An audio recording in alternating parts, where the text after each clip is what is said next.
Welcome to our channel. నేను నవీన్. హైదరాబాద్ లాంటి metropolitan సిటీల్లో ప్రస్తుతం షుగర్ డాడీ కాన్సెప్ట్ విపరీతంగా పెరిగిపోతుంది. అయితే షుగర్ డాడీ అంటే ఏంటి, ఆ కల్చర్ పెరిగిపోవడానికి కారణం ఏంటి, మనతో మాట్లాడడానికి సోషల్ యాక్టివిస్ట్ కృష్ణకుమారి గారు ఉన్నారు. మేడంతో మాట్లాడదాం. నమస్తే అండి. నమస్తే. సో హైదరాబాద్, బెంగళూరు ఇలాంటి పెద్ద సిటీస్, మెట్రోపాలిటన్ సిటీస్లో చూసుకుంటే ప్రస్తుతం షుగర్ డాడీ అనే కాన్సెప్ట్ విపరీతంగా పెరిగిపోతూ ఉంది. అసలు షుగర్ డాడీ అంటే ఏంటి, ఆ కల్చర్ పెరిగిపోవడానికి కారణం ఏంటి? ఇప్పుడు షుగర్ డాడీ అంటే బాగా డబ్బులు ఉన్నవాళ్ళు, మిడిల్ ఏజ్లో ఉన్నవాళ్ళు, లేదు ఇంకొంచెం ఏజ్ తక్కువ ఉన్నా కానీ వాళ్ళకి డబ్బులు బాగా ఉన్నాయి అనుకోండి, వాళ్ళు ఇంట్లో భార్య ఉంటుంది, అయినా కానీ కాలక్షేపం కోసం ఒక సాయంత్రం గడపటానికో లేకపోతే ఏదన్నా వేరే కంట్రీసు బిజినెస్ టూర్లో వెళ్ళినప్పుడు కానీ లేకపోతే ఇంకోటి ఏదన్నా కానీ కలిసి పబ్కి వెళ్ళడానికి కానీ, ఇప్పుడు కొంతమందికి అర్ధంతరంగా డబ్బులు వస్తూ ఉంటాయి.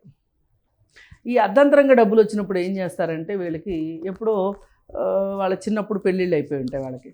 వీళ్ళు ఇప్పుడు కొత్తగా డబ్బులు చూసి, కొత్తగా ప్రపంచాన్ని చూసి, వాళ్ళ అభిరుచులకు తగ్గట్లుగా, వాళ్ళకి కొత్తగా వచ్చిన కోరికలకు తగ్గట్లుగా భార్యలు లేరు అనుకోండి, వాళ్ళకి చదువు తక్కువ ఉండటమో లేదా వీళ్ళు అనుకునే కల్చర్ తక్కువ ఉండటమో ఏమైనా ఉన్నప్పుడు వీళ్ళు ఇలాంటి వాటి కోసం అమ్మాయిల్ని ఎత్తుక్కుంటారు.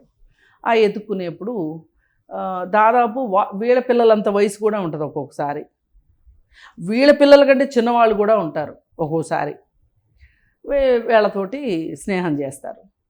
ఈ స్నేహం చేయటం దీన్ని షుగర్ డాడీ కల్చర్ అంటారు. షుగర్ అంకుల్స్ అని కూడా అంటారు ఒక్కొక్కసారి. ఇప్పుడు ప్రధానంగా వీళ్ళు ఎవరి నోట్లో మట్టి కొడతారంటే ఆ అమ్మాయిలు సేమ్ ఏజ్ గ్రూప్ అబ్బాయిల నోట్లో మట్టి కొడతారు వీళ్ళు.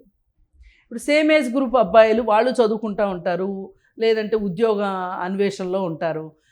వీళ్ళకి ఖర్చు పెట్టగలిగిన ఈ సినిమాలకి, షికార్లకి, హోటల్స్కి వీటికి ఖర్చు పెట్టగలిగిన డబ్బులు వాళ్ళ దగ్గర ఉండవు. ఓ పక్కన చూస్తే వీళ్ళేమో బాగా ఖర్చు పెడతారు, మంచిగా బట్టలు కొని పెడతారు, వీళ్ళని ఒక దీంట్లోకి తీసుకెళ్ళిపోతారు. అండ్ ఒక లైఫ్ స్టైల్ మారిపోతుంది వీళ్ళకి. అప్పటి నుంచి ఒక కొత్త ప్రపంచానికి అలవాటు చేస్తాడు కాబట్టి ఆ మనిషిని క్లోజ్ అయిపోతారంటారా? క్లోజ్ అయితేనే ఇవన్నీ చేస్తారు. అంటే ఎక్స్పెక్ట్ చేసి వాళ్ళు చేస్తారు వీళ్ళని. ఇప్పుడు వాళ్ళ దగ్గర ఉన్న డబ్బులు తగ్గట్టు వీళ్ళకి సౌకర్యాలు ఇస్తారు. అందుకని వీళ్ళకి ఈ వయసు తారతమ్యం వీళ్ళకి పెద్దగా పట్టింపు ఉండదు. సరే ఇలా చేస్తున్నప్పుడు చెప్పే కదా, అబ్బాయిల నోట్లో మట్టి కొడతారు వీళ్ళని, వాళ్ళకి చాలా కోపంగా ఉంటుంది. సరే ఇది కొన్నాళ్ళు గడిచిన తర్వాత ఆ అమ్మాయి ఇంట్లో వాళ్ళు పెళ్లి చేస్తామనో లేకపోతే ఇంకోటో, లేకపోతే ఉద్యోగం వచ్చి ఆ అమ్మాయి వేరే ప్రాంతానికి వెళ్ళటము, లేకపోతే ఆ అయ్యగారికి షోకులు ఇంకా కాసిన షోకులు ఎక్కువయ్యి ఇంకో అమ్మాయి కావాలనిపించటము, ఈ అమ్మాయిని వదిలించుకోవటం ఏదో జరుగుతాయి. ఈ కల్చరు మంచిది కాదు. అలాగే ఇప్పుడు ఈ మధ్య కాలంలో షుగర్ మమ్మీస్ కల్చర్ కూడా వచ్చేసింది. ఈ షుగర్ మమ్మీస్ కల్చర్ ఏంటి అంటే ఆఫీసుల్లో పనిచేసేటప్పుడు కొత్తగా ఉద్యోగాల్లో చేరిన అబ్బాయిలు, వాళ్ళకి దాదాపు వాళ్ళ అబ్బాయిల వయసు ఉంటుంది, అబ్బాయిల కంటే కాస్త చిన్నగానో ఉన్నారనుకోండి, వీళ్ళ అబ్బాయిలు ఎక్కడో అమెరికాలోనో లండన్లోనో ఎక్కడో ఉన్నారనుకోండి, కొంతమందికి భర్తలు ఉండకపోవచ్చు. భర్తలు ఉన్నా కానీ ఏదైనా ప్రేమ, అభిమానం అవి ఏమైనా కరువు అయ్యాయి అనుకోండి, వాళ్ళు ఏం చేస్తారు అంటే ఈ అబ్బాయిలతోటి మంచిగా ఉంటారు. వీళ్ళకి ఏం కావాలో వాళ్ళు చూసుకుంటారు. ఏదన్నా ప్రమోషన్స్ విషయంలో, ఏమైనా కొత్తగా నేర్పించే స్కిల్స్ విషయంలోనూ వీళ్ళకి ఎంతసేపటికి ఏంటంటే ఎంతో కొంత మహిళలకి మదర్లీనెస్ ఎక్కువ ఉంటుంది, మాతృత్వపు ఛాయలు ఎక్కువగా ఉంటాయి. వాళ్ళు వీళ్ళని కొంచెం ఎక్కువ ప్యాంపర్ చేస్తే వీళ్ళు కూడా ఏంటి, వాళ్ళ ఉనికిని వీళ్ళు గుర్తిస్తారు. ఆ ఏజ్లో మహిళలకు జరిగేది ఏంటి అంటే వాళ్ళకి మెనోపాజు ఇవన్నీ వచ్చిన టైంలో ఒక ఒంటరితనాన్ని అనుభవిస్తూ ఉంటారు వాళ్ళు కూడా. పిల్లలు పెళ్ళి, కూతురు పెళ్ళి అయిపోతుంది, కూతురు ఒక దేశము, కొడుకు ఒక దేశము వెళ్ళిపోతే, అరే ఇన్నాళ్ళు నా చుట్టూ దీనికోసం దానికోసం తిరిగారు, ఇప్పుడు నా మీద ఎవరు ఆధారపడట్లేదు ఏంటి, ఇట్లాంటి ఆలోచనలు వీళ్ళకి వచ్చినాయి అనుకోండి. ఆ సందర్భంలో కొంచెం వాళ్ళ అమ్మాయిలాగా అనిపించో అబ్బాయిలాగా అనిపించో వాళ్ళతోటి ఒక స్నేహం వచ్చిందనుకోండి. అప్పుడు వాళ్ళని కూడా వీళ్ళు కొంచెం ఓవర్ ప్యాంపర్ చేస్తే ఈ ఆఫీస్లో ఏమనుకుంటారు, అబ్బా ఇంకేముంది ఆ కరుణ కటాక్షాలకి వీడు వీడిపైన దయ చూపించింది ఆవిడ, వీడి లైఫ్ సెటిల్ అయిపోయింది, ఇట్లాంటి మాటలు మాట్లాడతారు. ఇట్లా ఉంది. ఇవి ఏవైనా సరే అసాధారణ రీతిలో ఏదున్నా సరే, అసహజమైంది ఏదైనా సరే, ఇప్పుడు ప్రేమ అసహజమైంది కాదు, ఆప్యాయత అసహజమైంది కాదు, కానీ వాళ్ళ నుంచి వీళ్ళేం కోరుకుంటున్నారు, వీళ్ళ నుంచి వాళ్ళేం కోరుకుంటున్నారు అనేది అసహజం. అది ఏంటి అనే దానిపైన ఆ రిలేషన్షిప్ ఉంటుంది. దాని తరువాత పరిణామాలు ఉంటాయి. ఇప్పుడు తర్వాత పరిణామాలు ఏంటి వీటికి? సహజంగా ఈ మిడిల్ ఏజ్ దాటిన పురుషుల్లో ఒక కొత్తదనం కావాలనుకుంటారు. వాళ్ళు కొత్తదనం కావాలనుకున్నారు కాబట్టి భార్యని కాదనుకుని ఈ వీటిలోకి వచ్చారు. వీళ్ళకి ఇప్పుడు ఈ వచ్చిన అమ్మాయితో ఉండాలని ఏముంది వాళ్ళకి, అందుకని కొత్త అమ్మాయి కావాలి వాళ్ళకి. ఈ కొత్త అమ్మాయి కావాలి అనుకున్నప్పుడు పాత అమ్మాయిల్ని టైం ఎక్కువ కేటాయించలేరు కదా. ఓ పక్కన ఇల్లే చూసుకుంటారు, ఓ పక్కన బిజినెస్సే చూసుకుంటారా, మళ్ళీ ఎక్స్ట్రా కరిక్యులర్ యాక్టివిటీసే చూసుకుంటారా. ఈ ప్రాసెస్లో ఎలిమినేషన్ జరుగుతూ ఉంటుంది అనమాట. బిగ్ బాస్లో ఎలిమినేషన్ ప్రాసెస్ లాగా ఎలిమినేషన్ మొదలవుతుంది. ఎలిమినేషన్ మొదలవగానే ఈ అమ్మాయికి ఒక బాధ, ఒక ఉక్రోషము, అసలు నేను సర్వం అర్పించాను అది ఇది అని చెప్పి ఈమె ఫీల్ అయిపోయి, ఇదంతా ఏంటి అంటే అసలు ఈ కల్చర్కి అలవాటు పడటమే ఒక కల్చర్ షాక్. ఇది ఒక కల్చర్ షాక్ ఒక రకంగా. అలాంటి కల్చర్ షాక్కి గురయ్యి దానిలో మళ్ళీ నిరాదరణకు గురయ్యి మళ్ళీ ఇంకొక కల్చర్ షాక్కి గురయ్యి వీళ్ళు ఏమనుకుంటారంటే తిరస్కరించబడ్డాం మనము అనుకుంటారు. ఆకర్షించబడినప్పుడు ఉన్న ఆనందం కంటే ఈ తిరస్కరణకు గురైనప్పుడు భావావేశం, చాలా భావోద్వేగం చాలా ఎక్కువగా ఉంటుంది. ఆ సందర్భాల్లో వాళ్ళు ఆత్మహత్యలు చేసుకునే వాళ్ళు ఉన్నారు ఇలాంటి పరిస్థితుల్లో. అలాగే మానసిక సమస్యలకి గురయ్యే వాళ్ళు ఉన్నారు. ఇప్పుడు వీళ్ళు మానసిక సంఘర్షణకు గురవుతారు కానీ వాళ్ళు మానసిక సంఘర్షణకు గురవరు. ఎందుకంటే వాళ్ళు ఆల్రెడీ ఒక భార్యను వదిలిపెట్టి వచ్చారు కాబట్టి వాళ్ళకి పెద్ద సంఘర్షణ ఉండదు. వాళ్ళకి ఇది పెద్ద బాధాకరమైన విషయంలో అనిపించదు. ఈ అమ్మాయిలకు బాధాకరమైన విషయం అనిపిస్తుంది. ఇప్పుడు ఈ రిలేషన్షిప్ను కూడా ఇది ఎక్కువ కాలం కొనసాగుతుంది అనుకునే తిక్కమొహాలు కూడా ఉన్నారు కొంతమంది.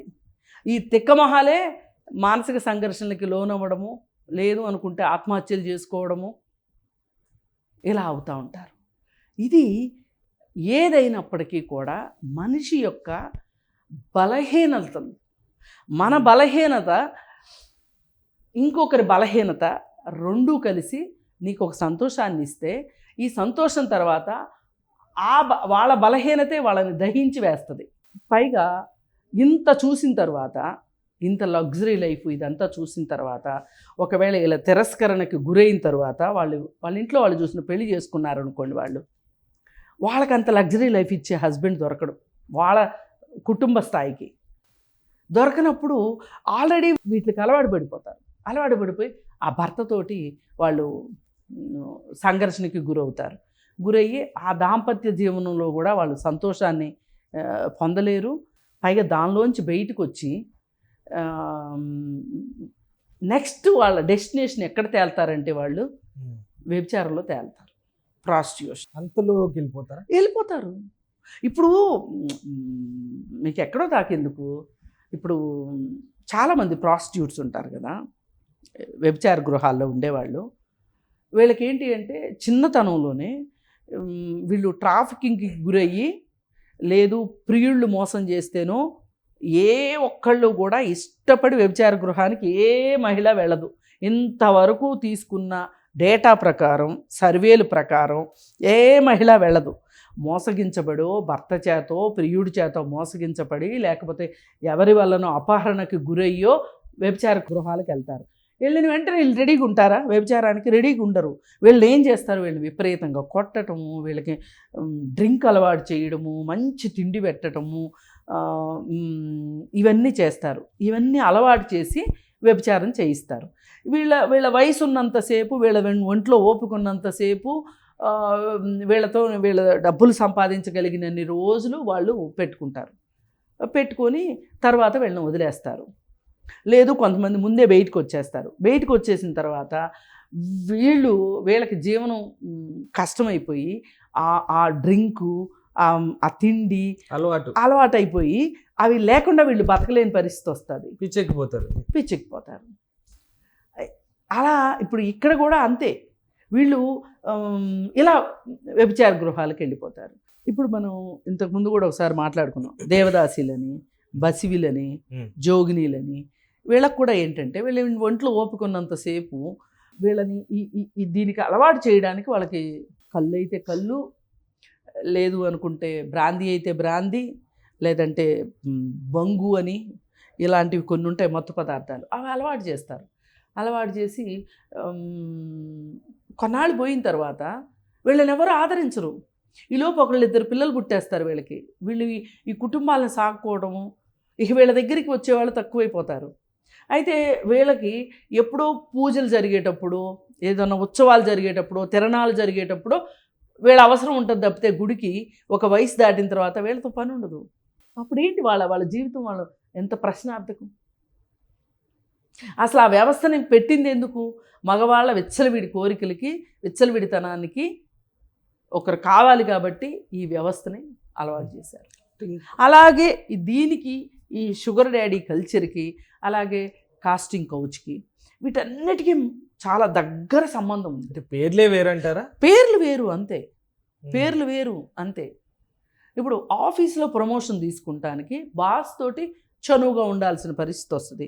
బాస్ 4 ఊర్లు తీసుకెళ్తాడు, లేదు 4 సినిమాలకు తీసుకెళ్తాడు.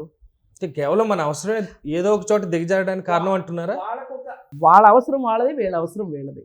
నీకేంటి నాకేంటి మాట్లాడుకుంటారు క్లియర్గా. ఇప్పుడు ఇదివరకు అంతా ఏంటి అంటే ఇదంతా పర్సనల్ లెవెల్లోనూ, ఫ్రెండ్స్ లెవెల్లోనూ జరిగేది. ఒక అతను ఇంకొక అతనికి ఎవరికో పరిచయం చేయటమో, లేకపోతే ఇంకోటో ఎట్లాగో కేవలం ఆఫీసుల్లో పనిచేసే వాళ్ళ కోసం, ఆఫీసుల్లో ఉంటేనే పరిచయం అయితేనో, లేకపోతే ఎక్కడో అలా పరిచయం అయ్యేవాళ్ళు. ఇప్పుడు ఏం చేశారు దీనికోసం అని చెప్పి ఒక వెబ్సైటే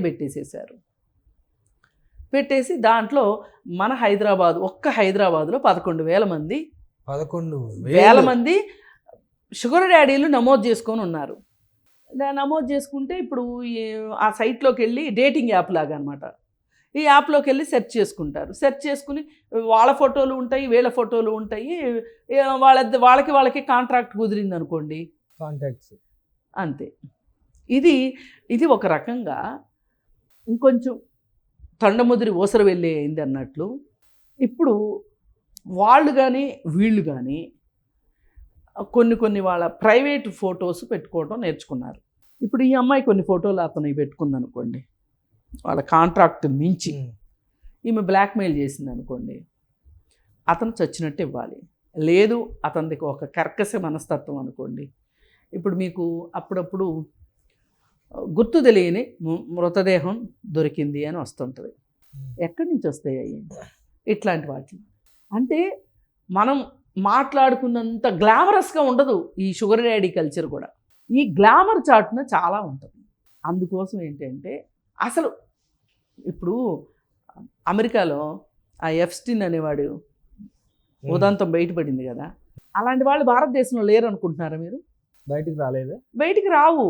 అది ఒక పెద్ద స్థాయిలో, అంతర్జాతీయ స్థాయిలో ఓ పెద్ద నెట్వర్క్తో జరిగింది కాబట్టి ఆ స్థాయి వాళ్ళకి తెలిసేమో. అది ఇక్కడ కూడా అలాంటి మహానుభావులు ఉన్నారు, అలా పార్టీలు ఇచ్చే మహానుభావులు ఉన్నారు, ప్రైవేట్ గెస్ట్ హౌస్లు ఉన్నాయి, ఫామ్ హౌస్లు ఉన్నాయి, నడుస్తూనే ఉంటాయి. ఇప్పుడు అప్పుడప్పుడు కొన్ని పార్టీల్లో రేవ్ పార్టీసు, ముర్జా డ్యాన్సులు, డ్రగ్స్ దొరికినాయి అంటారు. అసలు దొరకనివి ఎన్నో, ఐడెంటిఫై అయినాయే ఐడెంటిఫై అవనే ఎన్నో ఉన్నాయి. అందుకని ఏంటంటే ఇక్కడ కావాల్సింది ఒక మనిషికి అతని శక్తికి మించి, అతని అవసరానికి మించి డబ్బు ఎప్పుడైతే మున్సిపాలిటీ చెత్తలాగా పేరుకుపోతుందో, వస్తుందో, అన్యాయంగా స్మగ్లింగ్ లాగా, లేకపోతే మోసం చేసి వేరే వాడి నెత్తి మీద చేతులు పెట్టి ఎన్ని ఓ సంపద వస్తుంది చూసారా, ఆ సంపద ఒక్కటే రాదు ఎప్పుడు కూడా, సంపదతో పాటు కొన్ని అవలక్షణాలు కూడా వచ్చేస్తాయి. వైపరీత్యాలే విపరీత బుద్ధులు అన్నట్ట. వినాశకాలే విపరీత బుద్ధి అని సారీ. వస్తాయి. వచ్చినప్పుడు ఇలాంటి కార్యక్రమాలు, ఎక్స్ట్రా కరిక్యులర్ యాక్టివిటీస్కి వెళ్ళి ఇలాంటి క్లబ్లు పుట్టుకొస్తే, ఇలాంటి వెబ్సైట్లు పుట్టుకొస్తే. పేరు కూడా మంచిగా పెట్టారు కదా, దాని గురించి మనం విమర్శించడం కూడా కరెక్ట్ కాదు. ఎందుకంటే ఆల్రెడీ మీరు అంటున్నట్టు 11,000 మంది ఉన్నారంటే ఎంతవరకు వెళ్ళిపోయింది అసలు. విమర్శించకుండా ఉండేటట్లయితే సైకాలజిస్టులు కానీ సోషియాలజిస్టులు కానీ ఇది మంచిది కాదని ఎందుకంటారు? లేకపోతే ఇది సొసైటీకి మంచిదే అయితే, మంచి కల్చరే అయితే గనక ఇది ఎందుకు వ్యతిరేకిస్తారు? దీనివల్ల దుష్పరిణామాలు ఉన్నాయని ఎందుకంటారు? అనరు కదా. ఇప్పుడు చాలామంది సిఎస్ఆర్ పేరుతోటి సామాజిక కార్యక్రమాలు చేస్తున్నారు, వాటిని తప్పు పడుతున్నారు ఎవరన్నా? ఇప్పుడు చాలామంది ఎన్జిఓలు పెట్టి చాలా సేవ చేస్తున్నారు, కాదంటున్నారా ఎవరన్నా? దానివల్ల నష్టం ఉందా ఎవరికన్నా? ఇది ఒక రాచపుండు లాంటిది కాబట్టి దీని గురించి మాట్లాడుకుంటున్నాం, లేకపోతే ఎందుకు మాట్లాడుకుంటాం? దీనికి సమిధలైపోయే అమ్మాయిలు కానీ ఎవరన్నా అబ్బాయిలు కూడా సమిధులు కావచ్చు అవడం కరెక్ట్ కాదు కాబట్టే మనం ఇంత మాట్లాడుకోవాల్సి. దారే తప్పు అంటారు. దారే తప్పు అసలు. ఇది ఇప్పుడు నీ దగ్గర డబ్బు ఉంది కాబట్టి నా కొండ మీద కోతి దిగి వస్తుంది అంటే ఎట్లా? మనీ మేక్స్ మెనీ థింగ్స్ కాకుండా మనీ మేక్స్ మంకీ థింగ్స్ అయితే కొలాప్స్. అది అందుకని ఇది ఏమాత్రం శ్రేయస్కరం కాదు. ఇప్పుడు బాగా డబ్బులు ఉన్న వాడికి దీంట్లోకి వచ్చి వీడు ఒక షుగర్ డాడీ లాగానో షుగర్ అంకుల్ లాగానో అయ్యి కొంతమంది అమ్మాయిలను ఆకర్షిస్తే వీడికి పోయేది ఏమీ లేదు, వాడి దగ్గర డబ్బే ఖర్చు అవుతుంది, వీడి కుటుంబం వీడికి ఉంటుంది అండగా. ఆ అమ్మాయి పరిస్థితి ఏంటి? నమ్మి వచ్చిన మోసపోతారు. తాత్కాలికమైన భ్రమల్లోనూ తాత్కాలికమైన టెంప్టేషన్స్ కోసము ఇవాళ మనకున్న కల్చర్ ఏంటి అంటే స్పెండింగ్ కల్చర్. మన ఇంట్లో వేసుకునే దెబ్బ రొట్టికి పిజ్జాకి తేడా ఏమీ లేదు. 350 రూపాయలు పెట్టి పిజ్జా తింటే మనకి చాలా హ్యాపీనెస్ వస్తుంది. అదే మన ఇంట్లో తయారు చేసుకున్న ఊతప్పానికి పిజ్జాకి తేడా ఏంటో మీరు చెప్పండి. అది సాగుద్ది, ఇది సాగదు.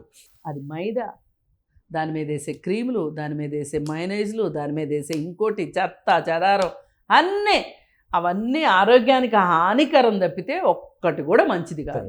ఇప్పుడు అదే మన ఊతప్పం ఎంత ఆరోగ్యానికి మంచిది, సహించదు కదమ్మా. అది అందుకని ఏంటంటే మనము డబ్బులున్న వాళ్ళని గురించి విమర్శించుకునే దానికంటే కూడా భ్రమల్లోకి మనం వెళ్ళడం కంటే కూడా మనం ఆ కల్చర్ మంచిది కాదు ఎట్టి పరిస్థితుల్లో. వాళ్ళని మారమంటే వాళ్ళు మారతారో లేదో తెలియదు, కానీ ఏ అమ్మాయి అయినా సరే వీళ్ళు జాగ్రత్తలు తీసుకోవడం చాలా అవసరం. ఇవాళ ఒక స్పెండింగ్ కల్చరు ఏదైతే ఉందో, ఒక టెంప్టేషన్స్ ఏవైతే ఉన్నాయో అవి ఎట్టి పరిస్థితుల్లోనూ మీకున్న డబ్బుతోనే మీరు స్పెండ్ చేసుకోగలిగే కల్చర్లో మీరు ఉండాలి. ఉంటే ఐమాక్స్లో థియేటర్లో సినిమా చూడక్కర్లేదు, లేదు అక్కడికి వెళ్ళిన తర్వాత 300 పెట్టి పాప్కార్న్ తినక్కర్లేదు, అలాగే అక్కడికి ఫుడ్ తెప్పించుకుని ఆర్డర్ థియేటర్లోనే తినాల్సిన అవసరం లేదు. చక్కగా శ్రీరాముల థియేటర్ సినిమాకి వెళ్ళొచ్చు, బయట దొరికే సమోసాలు తినొచ్చు.